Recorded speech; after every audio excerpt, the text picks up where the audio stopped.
All right, good evening, everybody. Thanks for waiting for me. Just had to make a few adjustments, kind of looking at some of the latest model guidance for overnight tonight. It doesn't look too exciting, so that's good. We all need a break. Philip watching from Meridianville tonight. I'll tell you what, I've had enough of this spring. It's lasted forever, hasn't it? This has been like the longest spring ever. So we're finally getting some summer weather this weekend. We don't have to worry about thunderstorms, just the heat. So again, the weather's going to try to kill us one way or another, right? I made that post on my Facebook page earlier. This weekend is going to be with the heat, so make sure you're staying hydrated. Thank you for the comment there out of Coleman. I did have a great day. Every day's been great. I just spent the evening going to Home Depot, then I went to Lowe's because I had to get this pole sander because I've got to sand my ceilings. The new sheetrock I've got in there, I sprayed the primer. I've got it all primed, but I got to go through and take the rough edges off. So yeah, rain. Mindy's like, rain. Today was kind of like being in Hawaii though, wasn't it? Every afternoon we've had thunderstorms, just like living in the tropics. It's been like clockwork. But let's get into the forecast. Not going to waste your time. Well, let's talk about what's going on right now. The excitement this evening has been in Tennessee.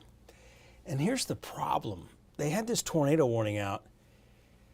The problem is that storm did not look like it was capable of producing a tornado. The challenge for the Weather Service in Nashville, especially in this area, as you get out to Wayne County and beyond near Savannah, the radars are hitting the storm at about this high. So you've got radar coverage from Memphis, Columbus Air Force Base, Nashville, and Jackson County here, high top. Problem is they're all hitting this storm at about, I'd say 20,000 feet in the air, and all big thunderstorms rotate. So the challenge is you're seeing this, what looks like it's wind shear. It's most likely the rotation of the upper levels of the storm that are helping the storm maintain the updraft. It's a rotating updraft. So that's the challenge. So I'm seeing that more and more. We are not in our tornado season, so anytime we get tornado warnings this time of year, don't panic, because most of the time it's nothing big. We need a lot of wind shear usually. We've had some exceptions to the rule in May, but overall, if you get tornado warnings and tornadoes are not in the forecast, I really want to stress there's no need to panic. Somebody said off topic, how's the painting going in the garage? Cody just missed where I bought the sanding pole tonight. So I've got everything primered, but I need to sand the little rough fiber spots down, and then we're going to paint the ceiling before my drywall guy takes off with his scaffolding, because I got to get that taken care of. But again, if you get tornado warnings this time of year, number one, were tornadoes in the forecast? If they're not, chances are, I would say it's a false alarm. It's an overreach of possible tornado. And again, I've seen it. The challenge really, especially in northwest Alabama and this area in Tennessee, is the radar beam is too high above the ground to accurately determine whether there's a tornado developing or not. And most of the times you're looking at the mid-level rotation, which is all big thunderstorms have rotating updrafts. And today we had some wild weather because we had pulsing thunderstorms. We had these storms that were developing on boundaries. They were updraft went up real quick. They were potentially severe for about 30 minutes, and then they collapsed. The collapsing stage of the storms in the summertime are the worst part. That's when you get, and that's the challenge for the Weather Service, is to get the warning out as the storm's collapsing and to try to figure out the ville of the day, so to speak, or that moment in time where the storm's about to collapse, so you can give that warning. The other problem with warnings this time of year is they're too long.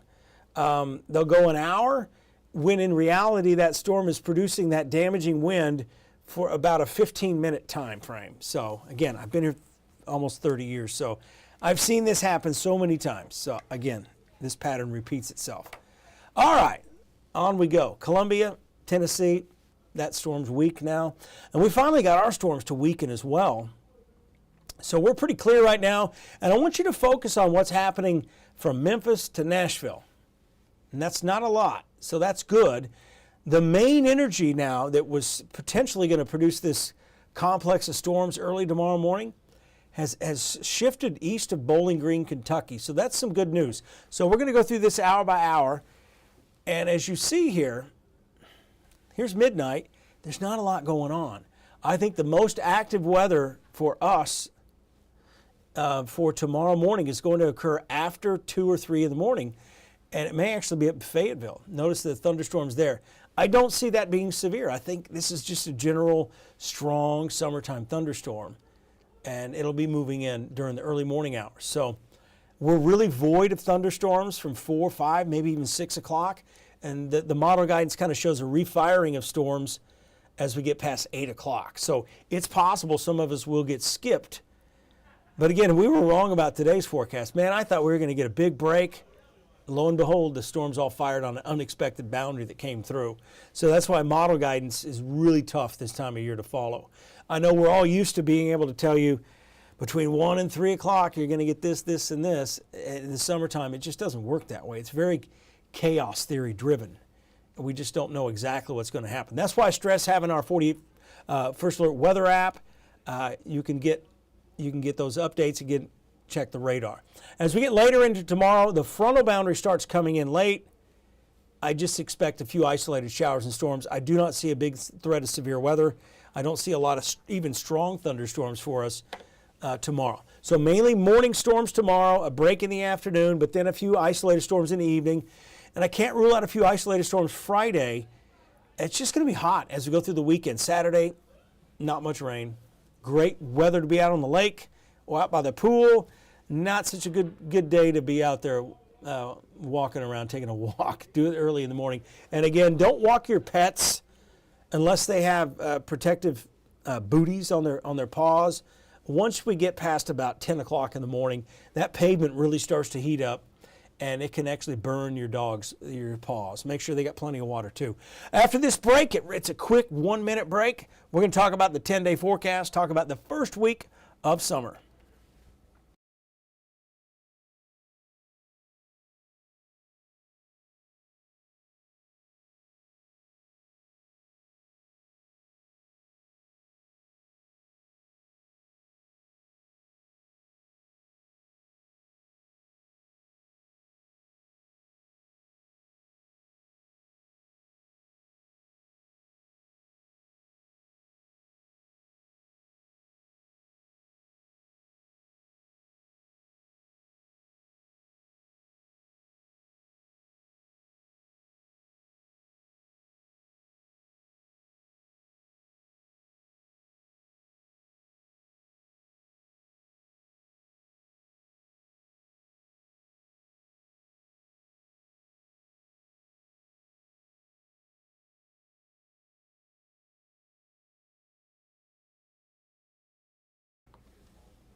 All right, back to some of your questions out here.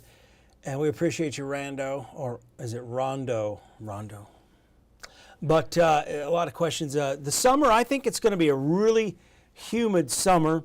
It's going to be hot. And I mean, that's the thing. Everybody has their own forecast. Summers are always a little bit different. Occasionally you get that streak where it's really dry and it doesn't rain for several weeks. Some of the farmers are struggling, but man, I've seen some really good corn crops out there. Some of that corn is already 6 feet tall out in Madison County. So what's going to happen?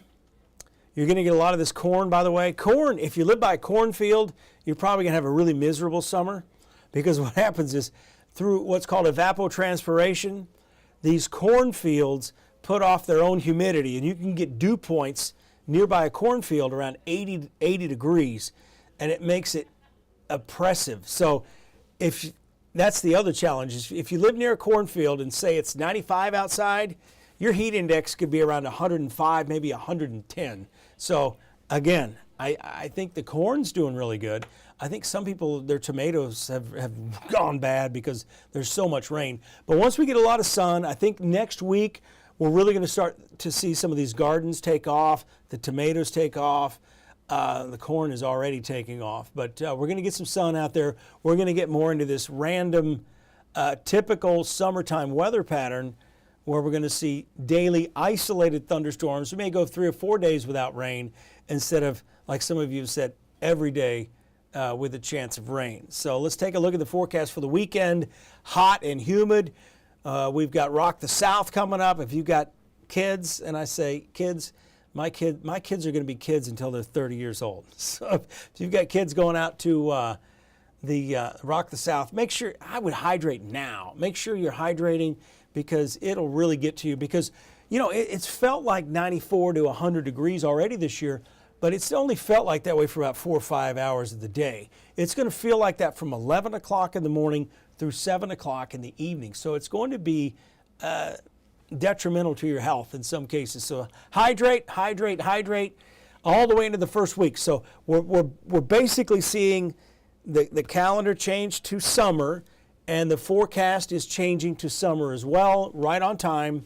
But it's just been a very, very long spring, a spring that will not end. We've had so much rain. I think we've had about 20 inches of rain so far this spring. So honestly, I haven't even checked. I don't even check the records anymore. Gonna get cooked, yeah. So overall, just prepare for a really hot summer. That's gonna be good. Head out to Point Mallard. Point Mallard, I've been looking at some of the videos on Facebook out of Point Mallard. They got a lot going on over there, so pretty cool over there. So again, you guys take care or find your favorite watering hole. I appreciate you guys tuning in tonight. Again, storms overnight tonight around 3 in the morning. I don't expect anything severe. I expect it to be fairly benign coming in during the morning commute. Some delays out there. But coming up tonight on 48 News at 10, about 15 minutes away, we'll go through the latest forecast guidance. I'll make sure that that is in the computer. See you guys later. Again, thank you. I appreciate your time. I'll see you tomorrow night right here on 48 Weather Extra at 9:30.